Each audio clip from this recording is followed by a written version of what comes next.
청취자께서 보내주신 건데요. 특정 신학적 관점에서 쓰인 설교 발췌문입니다. 이 자료가 죄라는 개념이 우리 안에 의지와 어떻게 작용하는지 이걸 아주 깊이 파고들더라고요. 이 자료의 핵심 질문은 이건 것 같아요. 우리는 왜 알면서도 잘못된 선택을 할까? 뭐 이런 거요. 자료를 보면 죄가 먼저 우리 생각을 속이고 그 다음에 감정을 막 흔들고 마지막에 이제 의지의 동의를 딱 얻어내서 행동으로 이어진다 이렇게 설명해요. 특히 성경 야고보서 1장 15절 있잖아요. 욕심이 잉태한즉 죄를 낳고 이 구절에 주목하면서 죄가 우리 의지 안에 어떻게 자리를 잡는지 그 구체적인 5가지 방식에 초점을 맞춰서 한번 그 통찰을 뽑아내 보려고 합니다. 준비되셨나요? 자, 그럼 한번 깊이 들어가 볼까요? 네, 그 본론 들어가기 전에요. 이 자료가 빡 깔고 가는 중요한 전제가 하나 있어요. 이걸 먼저 짚는 게 좋을 것 같습니다.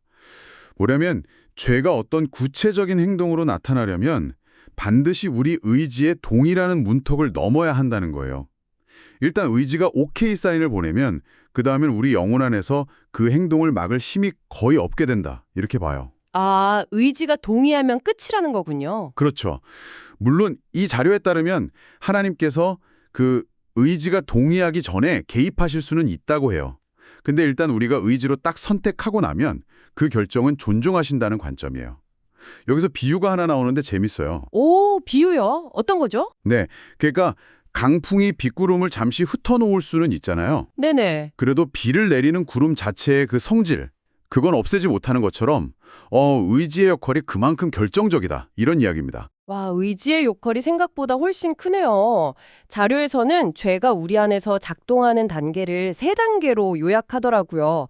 첫째, 생각을 속이고 이걸 기만이라고 하고, 둘째는 감정을 유혹하고 이걸 미혹, 그리고 마지막이 이제 의지에 죄를 심는 잉태 단계.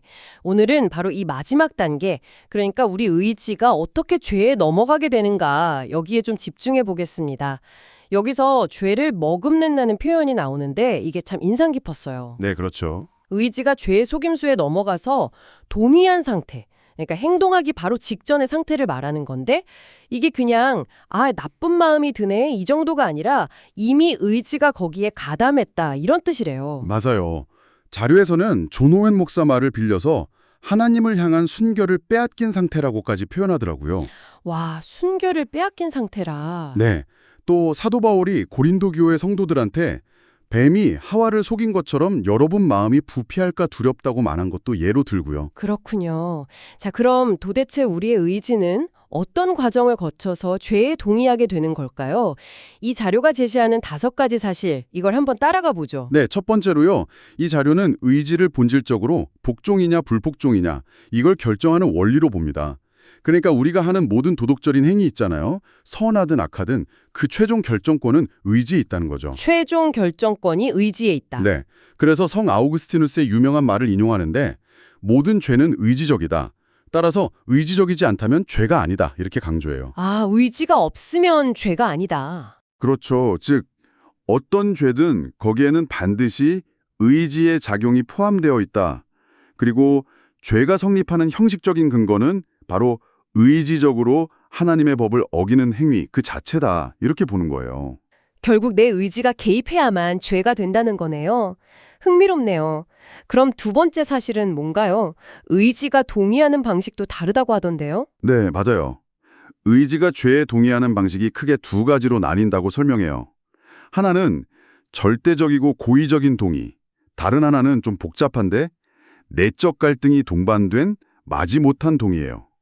먼저 그 절대적이고 고의적인 동의부터 볼까요? 네. 이건 말 그대로 의지가 완전히 그리고 아주 계획적으로 죄의 편에 서는 경우예요. 이때는 이성적인 설득이나 충고 이런 게 잘 안 먹혀요. 심지어 신자 안에 있다는 그 은혜의 원리나 새 본성 같은 거 있잖아요. 그런 내적 브레이크조차 작동을 잘 안 한다고 봐요. 브레이크가 안 듣는군요. 네. 비유를 드는데 돛을 따 놀리고 순풍에 몸을 맡긴 배나 아니면 전쟁터를 향해 막 달려가는 말처럼 멈추기가 어려운 상태라는 거죠. 성경 에베소서 4장 19절을 인용하면서 이런 상태가 되면 죄의 결과에 대한 두려움이나 양심의 가책조차 무뎌진다고 지적해요. 와, 정말 강력한 상태네요. 이 자료에서 아합 왕 이야기를 예로 든다고 했죠. 네, 맞아요. 구약 성경에 나오는 아합 왕이 나봇의 포도원을 탐내서 결국 나봇을 죽이고 빼앗잖아요. 네, 열왕기상에 나오는 이야기죠. 바로 그 과정이 이 절대적이고 고의적인 동의의 전형적인 예라는 거예요. 이게 그냥 나쁜 왕의 이야기가 아니라 죄라는 게 어떻게 한 사람의 생각을 비틀고 당연한 의무감 같은 걸 마비시키고 그래서 결국 의지를 완전히 장악해서 끔찍한 범죄까지 저지르게 하는가 그걸 보여주는 사례로 해석하는 거죠. 아, 아합은 포도원을 얻으려고 살인을 계획했고 심지어 자기 행동을 합리화했을 가능성도 있다고 봐요. 뭐 예를 들어 나봇이 왕한테 불손했어 이런 식으로요. 다윗 왕이 우리아를 제거할 때랑 비슷하다는 지적도 있다고요. 네, 그런 지적도 해요. 다만 이 정도 수준의 아주 고의적이고 계획적인 악행은 주로 믿음이 없는 사람에게서 나타나고 신자의 경우에는 이렇게까지 하기는 좀 어렵다고 덧붙이긴 합니다. 자, 그럼 이제 두 번째 동의 방식, 마지못한 동의. 이건 어떨까요? 네, 이건 좀 다르겠죠. 네, 여기에는 반드시 내적인 갈등, 그러니까 은밀한 저항감이 같이 따라와요. 대표적인 예로 베드로가 예수님 부인했던 사건을 들어요. 아, 베드로. 네, 베드로의 의지는 분명히 부인을 선택했어요. 아까 아우구스티누스 관점처럼 의지 선택 없이는 죄가 안 되니까요. 근데 자료는 이걸 마지못한 동의였다고 분석해요. 아, 마지못한 동의? 왜죠? 왜냐하면 베드로 안에는 여전히 예수님을 향한 믿음과 사랑이 남아있었기 때문이라는 거죠. 아하. 죽음의 공포라는 그 강한 압박이 믿음을 확 짓눌렀지만 그렇다고 완전히 없앤 건 아니라는 거예요. 바로 이 내면에 남아있는 저항, 즉 믿음과 사랑이 죄에 대한 동의를 좀 불완전하게 만들었다 이렇게 보는 겁니다. 아, 이 지점이 진짜 중요해 보이네요.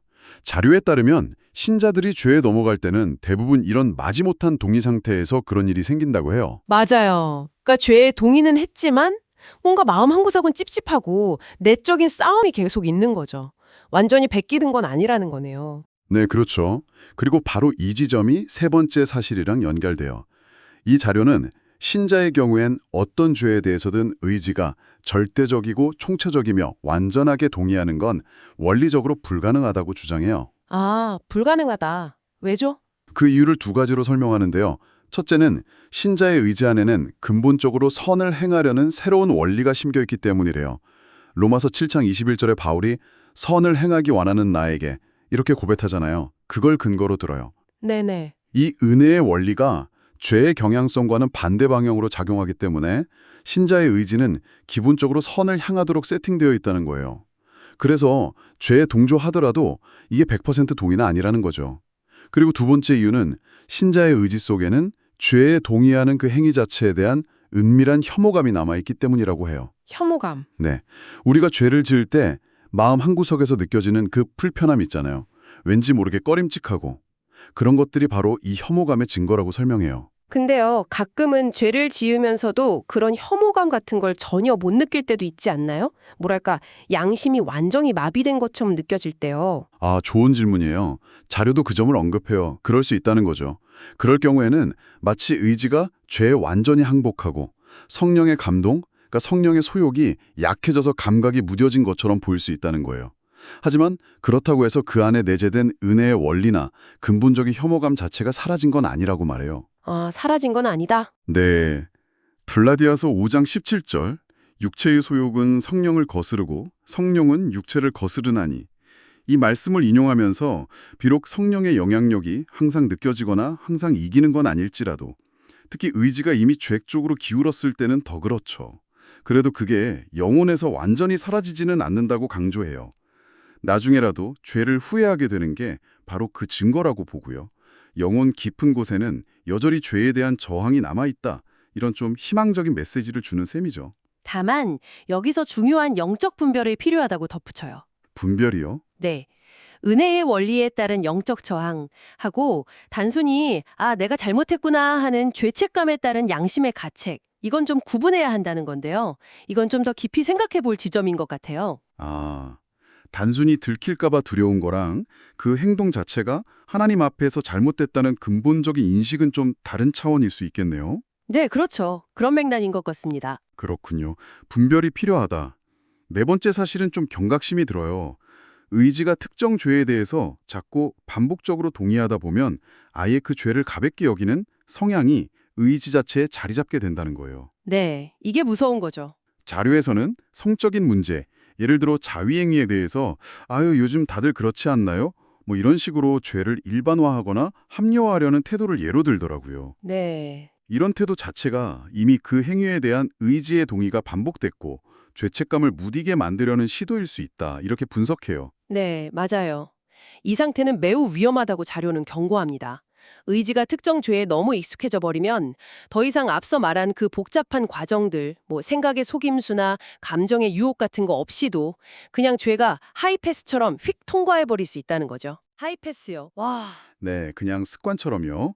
자료는 소돔과 고모라의 동성애 문제나 뭐 습관적인 가정폭력 아니면 만성적인 의심 같은 것들을 예로 들면서 이렇게 죄가 고착화된 상태는 영혼이 아주 위험한 상태에 있다는 신호다. 정신 바짝 차리고 깨어 있어야 한다. 이렇게 강력하게 경고해요. 정말 무서운 이야기네요. 자, 그럼 마지막 5번째 사실은 뭔가요? 의지가 동의하는 구체적인 방식에 대한 이야기라고 들었는데요. 네, 맞아요. 의지의 동의가 실제로 나타나는 두 가지 방식이에요. 첫째는 죄로 이어지기 쉬운 환경, 원인, 수단, 유혹거리 자체에 동의하는 것이고요. 둘째는 개별적인 실제 죄 행위에 직접 동의하는 겁니다. 첫 번째 방식부터 좀 풀어볼게요.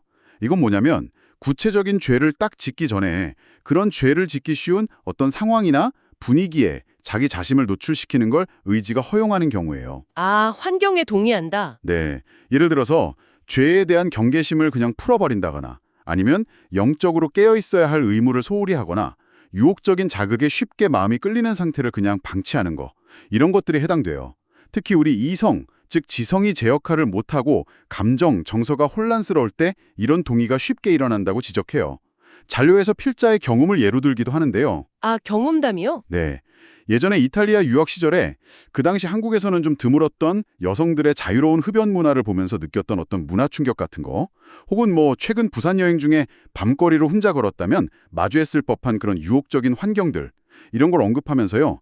이런 외부 환경과 당시 자기 내면 상태, 그러니까 이성이 깨어 있었는지 감정이 안정적이었는지 이런 것들이 어떻게 의지의 선택에 영향을 줄 수 있는지를 보여주려는 거죠. 흥미롭네요. 근데 더 흥미로운 건 같은 부산이라도 아내랑 같이 있어서 이성과 감정이 안정된 상태에서는 오히려 외국인 관광객 보면서 선교적인 생각을 하게 되더라는 긍정적인 경험도 같이 제시해요. 아, 반대의 경우도 있군요. 네, 결국 환경 그 자체보다는 그 환경에 반응하는 우리 내면 상태, 그리고 의지의 방향 설정, 이게 중요하다는 걸 보여주는 것 같아요. 그렇군요. 환경이나 유혹거리에 대한 그런 소극적인 동의를 넘어서 이제 실제 죄 행위 자체에 동의하는 것. 이게 두 번째 방식이군요. 그렇습니다. 그리고 여기서 자료는 의지의 본질을 다시 한번 좀 흥미롭게 정의해요. 의지를 그냥 단순히 결정하는 힘 이렇게 보는 게 아니라 지성적 욕구라고 표현해요. intellectual appetite. 지성적 욕구요? 네, 즉 이성, 지성의 안내를 받고 감정, 정서에 의해서 자극을 받는 욕구다 이런 거죠. 이 설명이 왜 중요하냐면 의지가 어떤 행동을 선택할 때는 이미 그 전에 우리의 이성이 그 행동을 어느 정도 합리화하고 감정이 거기에 동조했다는 의미를 내포하기 때문이에요. 아, 우리가 흔히 뭔가에 꽂혀서 행동할 때를 생각해보면 좀 이해가 쉬울 거예요. 네네.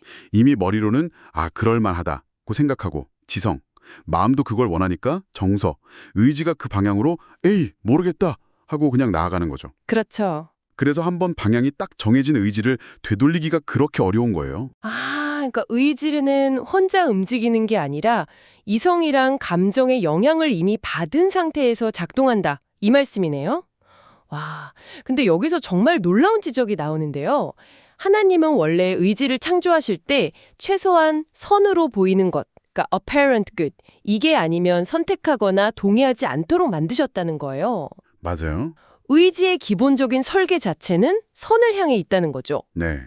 그러면 질문이 생기죠. 왜 의지가 실제로는 선이 아닌 죄를 선택하게 될까요? 그러게요. 바로 앞에서 계속 이야기했던 것처럼 의지를 올바르게 인도해야 할 이성, 지성이 속임수에 넘어가거나 기능이 떨어지고 또 감정, 정서가 제멋대로 날뛰거나 헝클어졌기 때문이라는 겁니다. 아, 따라서 근본적인 문제는 의지가 약해서라기보다는 의지의 길잡이가 돼야 할 이성과 감정이 먼저 고장 났기 때문이다. 이렇게 진단하는 거죠. 그렇군요.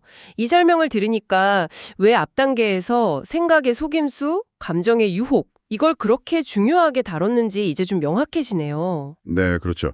이성과 감정이 무너지면 의지도 결국 잘못된 방향으로 따라갈 수밖에 없다. 이런 논리인 거예요. 이야기가 점점 더 깊어지네요. 심지어 죄의 유혹에 속아 넘어간 우리 이성이 있잖아요. 이게 오히려 우리 의지를 막 압박해서 죄를 짓도록 만드는 경우까지 있다고 하던데요. 네. 이건 진짜 신박한 내부 분열 상황 아닌가요? 원래 죄랑 싸워야 할 아군, 이성이 적군 죄 편에 서서 나를 공격하는 셈이잖아요. 정확합니다. 바로 그거예요. 이 과정에서 사용되는 가장 강력하고 교묘한 무기가 바로 신학적 왜곡, 즉 하나님의 진리를 비트는 것이라고 자료는 아주 말카없게 지적해요. 신학적 왜곡이요? 네, 특히 이런 식의 생각이죠. 죄가 많을수록 용서의 은혜도 커지는 거 아니야? 그러니까 죄 좀 짓는 게 오히려 하나님의 은혜를 더 풍성하게 체험하는 길일 수도 있겠네? 뭐 이런 거예요. 와, 이거 사도 바울이 로마서에서 은혜를 더하게 하려고 죄에 거하겠느냐 그럴 수 없느니라 하면서 강력하게 반박했던 바로 그 논리거든요. 네, 맞아요. 이 왜곡된 생각은 죄의 용서라는 복음의 정말 귀한 진리를 이용해서 오히려 죄를 정당화하고 의지가 죄에 동의하도록 강력하게 압박하는 거예요. 이게 진짜 복음의 깊은 뜻이야. 이게 진정한 자유야. 이런 식으로 속삭이면서 말이죠. 아, 듣기만 해도 좀 섬뜩하네요. 그 베드로후서 2장 19절 말씀이 딱 떠오르는데요. 그들에게 자유를 준다 하여도 자신들은 멸망의 종들이니. 네, 그렇죠. 이런 왜곡된 자유가 결국 우리를 죄의 노예로 만들 수 있다는 경고로 들립니다. 여기서 칭의와 성화라는 개념이 나오는데 혹시 익숙하지 않은 분들을 위해 간단히 설명해 주실 수 있을까요? 아, 네. 좋은 지적이십니다. 이게 이 자료의 논지를 이해하는 데 중요한 개념인데요. 아주 간단히 말하면 칭의, justification은 우리가 예수를 믿음으로 말미암아 하나님 앞에서 법적으로 의롭다, 즉 죄 없다고 선언받는 거예요. 과거의 죄를 용서받고 하나님과의 관계가 회복되는 약간 단회적인 사건에 가깝죠. 네, 관계 회복. 반면에 이 성화, sanctification은 그렇게 의롭다함을 받은 사람이 성령님의 도우심으로 점차 거룩하게 변화되어가는 과정이에요. 그러니까 죄와 싸우면서 예수님을 닮아가는 평생의 여정을 의미합니다. 그런데 죄의 속임수는 바로 이 두 가지 은혜, 즉 하나님께 나아가는 은혜인 칭의와 하나님과 동행하는 은혜인 성화를 아주 교묘하게 왜곡시켜서 서로 충돌하게 만든다는 거예요. 충돌하게 만든다고요? 네, 예를 들어서 난 이미 칭의받았으니까 다 용서됐어 이렇게 주장하면서 죄와 싸우려는 성화의 노력을 게을리하게 만들거나 반대로 행위, 즉 성화를 너무 강조한 나머지 값없이 주어진 칭의의 은혜와 평안을 누리지 못하게 하는 식으로 작용한다는 거죠. 아하, 양쪽 다 문제가 될 수 있군요. 네, 결국은 영적인 성장을 가로막는 결과를 낳는다는 겁니다. 그렇다면 이 두 가지 중요한 복음의 진리, 칭의와 성화를 올바르게 적용하는 순서나 방법은 뭘까요? 자료는 요한일서 말씀을 근거로 그 순서를 명확하게 제시해요. 요한일서 2장 1절 2절을 보면 이렇게 시작하거든요. 나의 자녀들아, 내가 이것을 너희에게 쓰면 너희로 죄를 범하지 않게 하려 함이라. 아, 죄를 범하지 않게 하려 함이라. 네, 즉 복음의 1차적인 목적은 우리가 죄를 짓지 않도록 돕는 것, 바로 성화에 있다는 겁니다. 그리고 그 뒤에 만일 누가 죄를 범하여도 아버지 앞에서 우리에게 대언자가 있으니 곧 의로우신 예수 그리스도시라 곧 덧붙이죠. 네. 이게 바로 2차적인 안전장치, 즉 우리가 연약해서 넘어졌을 때 주어지는 그리스도의 대속을 통한 죄사함, 이게 칭의의 위로인 거죠. 그런데 죄의 속임수는 바로 이 순서를 뒤바꿔버린다고 강력하게 경고해요. 순서를 뒤바꾼다. 네, 2차적인 안전장치인 죄사함의 은혜를 먼저 막 앞세워서 죄를 짓는 것 자체에 대한 부담감을 없애버리는 거예요.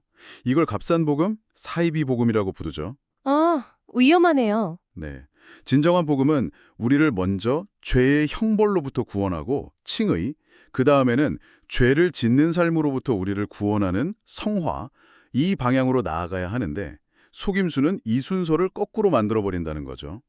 결과적으로 우리가 깨어있지 않으면 이렇게 잘못된 신학에 미혹된 우리의 이성이 오히려 우리의 의지를 압박해서 죄를 슬그머니 허용하게 만든다. 정말 무서운 내부의 적이라는 경고로 마무리합니다. 네, 오늘 탐구를 좀 정리해보면요. 죄가 우리 안에서 작동하는 방식이 생각보다 훨씬 교묘하고 단계적이었어요. 생각을 속이고, 감정을 흔들고, 최종적으로 의지의 동의를 얻어내려고 한다는 거. 특히 의지의 동의가 죄가 행동으로 이어지는 결정적인 관문이라는 점이 중요했고요. 맞아요.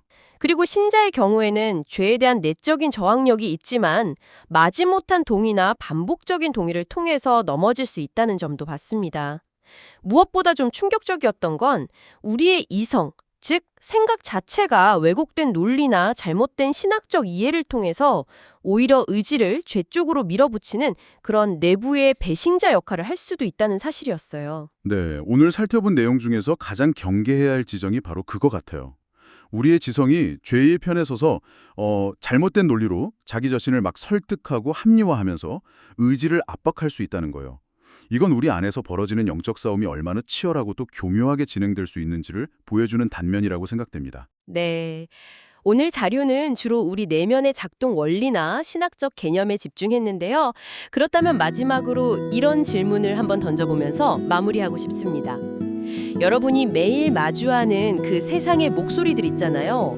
예를 들어 사회가 당연하게 여기는 어떤 통념이라든지 미디어가 끊임없이 주입하는 메시지 아니면 직장이나 친구들 사이의 문화 같은 그런 외부의 압력들 이런 것들이 혹시 오늘 이야기한 내면의 속임수와 좀 비슷한 방식으로 여러분의 의지에 영향을 미치고 있지는 않을까요? 나도 모르는 사이에 이런 외부 요인들이 나의 생각, 즉 지성과 감정, 정서를 조금씩 물들여서 결국 나의 어떤 깊은 가치나 신념과는 다른 방향으로 나의 의지를 슬그머